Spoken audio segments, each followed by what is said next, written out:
আসসালামু আলাইকুম সবাইকে। আচ্ছা, উপজেলায় এখন যে বইমেলা হচ্ছে ভ্রাম্যমাণ, এটা কিন্তু খুবই একটা ভালো ইনিশিয়েটিভ। আমি বই পড়তে যেহেতু পছন্দ করি, তাই এবার কিছু বই নেওয়া হয়েছে। অপেক্ষা নিয়েছি এবার। আর ব্যাচেলর ভাড়া দেওয়া হয় না। এটা হচ্ছে আমার বই না, এটা হচ্ছে আমার রুমমেটের বই। আমি পড়তে চাইছিলাম, ও দিয়েছিল আমাকে। তো আমি ৩১ পৃষ্ঠায় আছি। এখানে যে স্টপ করতে হবে, আমি একটা না পেন্সিল ঢুকাই রাখছি। তো এরপরে হচ্ছে আমার মনে হলো যে দাগ হয়ে যাবে অ্যান্ড কিছু একটা জোগাড় করা দরকার।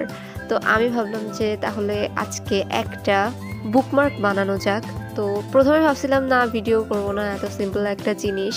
পরে মনে হয়েছে যে পেজে একদমই টাইম দেওয়া হচ্ছে না।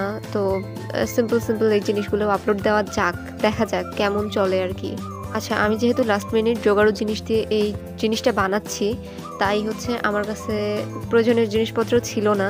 আমার কাছে ক্যানভাস পেপার ছিল না, আমি এটা বানাচ্ছি। আমার কাছে A4 কাগজ ছিল কিছু, সেটার ভিতরে একটা নিছি। একটা নেওয়ার পরে প্রথমে আমি হচ্ছে যেই বুকমার্কটা বানাবো সেটার স্কেচ করে নিচ্ছি। এই ক্যারেক্টারটার নাম কি আপনারা জানেন? আই গেস বু বলে এটাকে।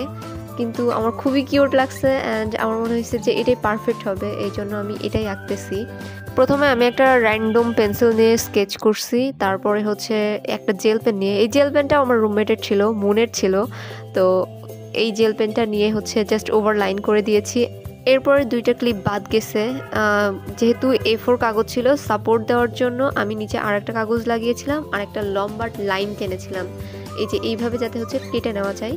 আর আরেকটা জিনিস হচ্ছে আমি আর কি এই চারপাশে এভাবে ওভার করে কেটেছিলাম। আর এরপরে জাস্ট আমরা এটাকে পেছনে দুমড়ে নিব। আর এই তো রেডি হয়ে গেছে আমাদের কাঙ্ক্ষিত বুকমার্ক। আমি ভাবছিলাম একটু অন্যরকম হবে, বাট আমার অনেক ভালো লাগছে, যে কিউটি হয়েছে। তোমাদের কেমন লাগলো জানিও। এই তো আজকের জন্য এতটুকুই ছিল।